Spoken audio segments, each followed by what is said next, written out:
Hello সুপ্রিয় দর্শক, শরীফ টেকনোলজির পক্ষ থেকে আপনাদের সবাইকে স্বাগতম। আজকের এই ভিডিওতে আমরা দেখব কিভাবে আপনারা অনলাইনে বার্থ সার্টিফিকেটের জন্য আবেদন করবেন। আবেদন করার পর কিভাবে আপনি আবেদন ফর্মটি ডাউনলোড করবেন, তারপর আপনাদের কি ডকুমেন্টের প্রয়োজন পড়বে, এরপরে আবেদন ফর্ম এবং প্রয়োজনীয় কাগজপত্র নিয়ে কোথায় জমা দিবেন। এই ভিডিওতে সম্পূর্ণ একটি নতুন বার্থ সার্টিফিকেট আবেদন করে দেখানো হবে।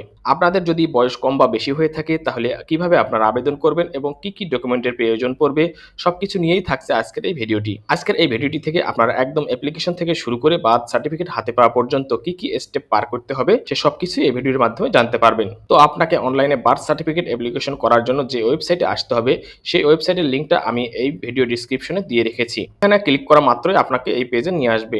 ওয়েবসাইটে আসার পর এখানে দুইটা অপশন দেখতে পারবেন, একটা জন্মস্থান, অন্যটা হচ্ছে স্থায়ী ঠিকানা। তো আপনি কোন জায়গা থেকে অ্যাপ্লিকেশন করতে চাচ্ছেন সেটা এখানে সিলেক্ট করতে হবে। তো আমি জন্মস্থান সিলেক্ট করলাম। এখানে একটা কথা মনে রাখবেন, যেহেতু আমি এখানে জন্মস্থান সিলেক্ট করেছি সেক্ষেত্রে আমাকে আবেদন ফর্মটি জন্মস্থানের যে বার্থ সার্টিফিকেট অফিস আছে সেখানেই জমা দিতে হবে।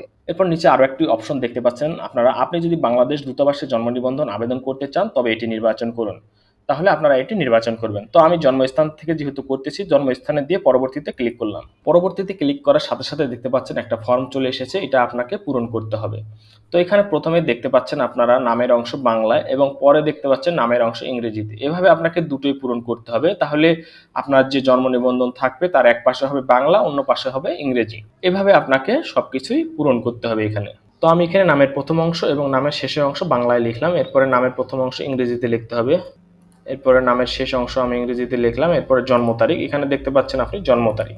আপনার জন্ম যদি 2001 সালের পরে হয়ে থাকে তাহলে বাবার এবং মায়ের জন্ম নিবন্ধন নাম্বার লাগবে। তাদের জন্ম নিবন্ধন নাম্বার ছাড়া আপনি জন্ম সনদ আবেদন করতে পারবেন না। আর যদি আপনার জন্ম 2001 সালের আগে হয়ে থাকে, 2000 সাল অথবা 1999, 98, 97 এগুলো হয়ে থাকে, তাহলে আপনার এখানে শুধু বাবা মার নাম বসালেই হবে। তো আমার জন্ম যেহেতু হচ্ছে 1995 সাল, তো আমি এখানে সিলেক্ট করে দিচ্ছি। জন্ম তারিখ সিলেক্ট করার পর এখানে দেখতে পাচ্ছেন একটা পপ আপ চলে এসেছে, আমার কাছে এই ডকুমেন্টগুলি আছে, আপনাকে এখানে ক্লিক করতে হবে। আমি এখানে ক্লিক করে দিলাম। এখানে ক্লিক করার পর দেখতে পাচ্ছেন এখানে বয়স, মাস, দিন সব শো করতেছে এখানে। এরপরে হচ্ছে পিতা ও মাতার কততম সন্তান আপনি সেটা এখানে সিলেক্ট করতে হবে। তো আমি 5 নাম্বার সন্তান আমি এখানে সিলেক্ট করে দিলাম। লিঙ্গ এখানে পুরুষ নির্বাচন করে দিচ্ছি। এরপর দেখতে পাচ্ছেন দেশ, এখানে আপনার দেশ নির্বাচন করতে হবে। আমি এখানে বাংলাদেশ সিলেক্ট করে দিচ্ছি। এরপর বিভাগ দেখতে পাচ্ছেন আমি রংপুর বিভাগ দিয়ে দিচ্ছি। এরপর জেলা কুড়িগ্রাম, সিটি কর্পোরেশন অথবা উপজেলা রৌমারী, পৌরসভা অথবা ইউনিয়ন দাঁতভাঙ্গা, ওয়ার্ড নং হচ্ছে 1, ডাকঘর বাংলা এখানে লিখতে হবে আপনাকে, ডাকঘর দাঁতভাঙ্গা, গ্রাম ইটালুকান্দা, ইংরেজিতে লিখতে হবে। সবকিছু লেখার পর নিচে দেখতে পাচ্ছেন বাসা ও সড়ক নম্বর, এগুলো আপনি দিতেও পারেন নাও দিতে পারেন। প্রথমে আপনাকে খেয়াল করতে হবে যেগুলোর পাশে স্টার চিহ্ন দেওয়া আছে সেগুলো আপনাকে অবশ্যই বসাতে হবে, সেগুলো না বসালে আপনার আবেদনটা পরবর্তী ধাপে যাবে না। এবং দেখতে পাচ্ছেন বাসা ও সড়ক নম্বর, এখানে কোনো স্টার চিহ্ন দেওয়া নেই, এখানে না থাকলে আপনার এটা স্কিপ করে আপনি যেতে পারেন। এরপরে পরবর্তী এখানে ক্লিক করতে হবে। পরবর্তীতে ক্লিক করার পর দেখতে পাচ্ছেন এখানে পিতার জন্ম নিবন্ধন নম্বর, এখানে কিন্তু স্টার চিহ্ন দেওয়া আছে, তো আপনি এখানে না বসালেও চলবে। যেহেতু আমার জন্ম তারিখ হচ্ছে 1995, যদি এখানে আমার জন্ম তারিখ 2001 সাল থেকে পরে হতো তাহলে এখানে আমাকে অবশ্যই পিতা এবং মাতার জন্ম নিবন্ধন নাম্বার এবং জন্ম তারিখ বসাইতে হতো। তো এখন আমার প্রয়োজন নেই, শুধু পিতার নাম মাতার নাম বাংলা ইংরেজিতে বসিয়ে দিলেই হবে। পিতার নাম আমি বসিয়ে নিচ্ছি।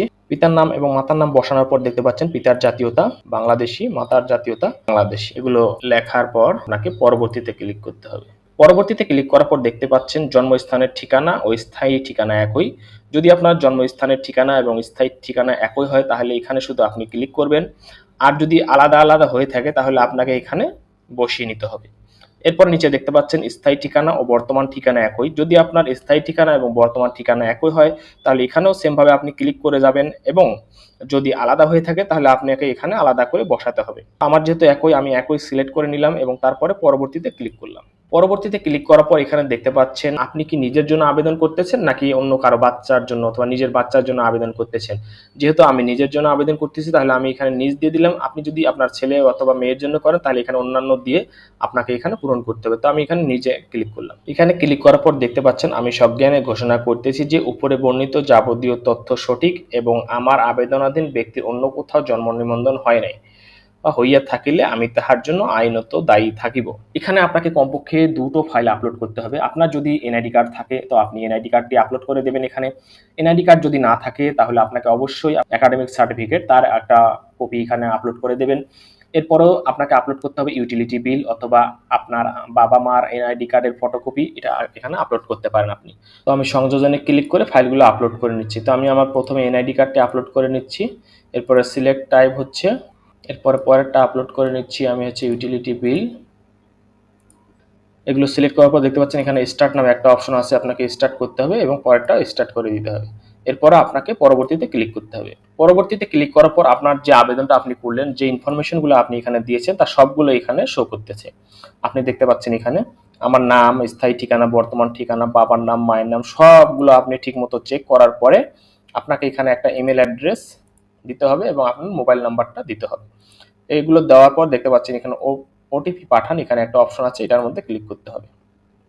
তো ওটিপি 10 মিনিটের মধ্যে আপনার মোবাইলে চলে যাবে এবং ওটিপিটা এখানে সাবমিট করতে হবে। বন্ধুরা ওটিপিটা আমার মোবাইলে চলে এসেছে, আমি ওটিপিটা বসিয়ে নিচ্ছি। ওটিপিটা বসানোর পর আপনাকে এখানে সাবমিট করতে হবে। সাবমিট বাটনে ক্লিক করার পর দেখতে পাচ্ছেন সাকসেস, আবেদনপত্রটি সফলভাবে সাবমিট করা হয়েছে। আবেদনপত্র নম্বর হচ্ছে এটা, আপনাকে কপি করে রাখতে হবে।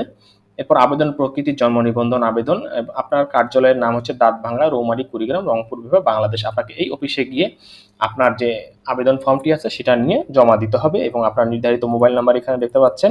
ভবিষ্যৎ অনুসন্ধানের জন্য এই পত্রটি সংরক্ষণ করবেন। তো আপনাকে এখানে আবেদনপত্র প্রিন্ট এখানে ক্লিক করতে হবে। এখানে ক্লিক করলে আপনার আবেদনপত্রটি প্রিন্ট হয়ে যাবে।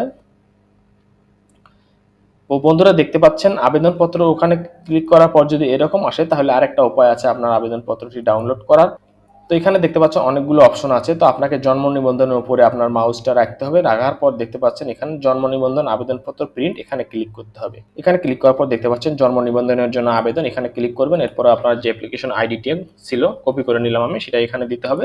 এরপর আপনার জন্ম তারিখটা এখানে দিতে হবে। জন্ম তারিখটা এখানে দেওয়ার পর এখানে প্রিন্টে ক্লিক করতে হবে। তো দেখতে পাচ্ছেন বন্ধুরা এখন কিন্তু এটা প্রিন্ট হয়ে যাচ্ছে। আপনাকে এখানে প্রিন্ট, এখানে দেখতে পাচ্ছেন মাইক্রোসফট পিডিএফ, এখানে প্রিন্টে ক্লিক করলে আপনার এটা সেভ হয়ে যাচ্ছে। তো বন্ধুরা ফর্মটি ডাউনলোড হওয়ার পর আমার যে দাঁতভাঙ্গা ইউনিয়নের যে বার্থ সার্টিফিকেট অফিস আছে সেখানে নিয়ে আমাকে জমা দিতে হবে। জমা দেওয়ার পর কিছুদিনের মধ্যে তারা আমার মোবাইলে মেসেজ দিয়ে জানিয়ে দেবে যে আমার জন্ম নিবন্ধনটা রেডি আছে, আপনাকে এটা সংগ্রহ করে নিতে হবে। তো বন্ধুরা ধন্যবাদ সবাইকে। আমার ভিডিওটি যদি ভালো লেগে থাকে তাহলে চ্যানেলটি অবশ্যই সাবস্ক্রাইব করবেন এবং ভিডিওটিতে একটি লাইক দিবেন।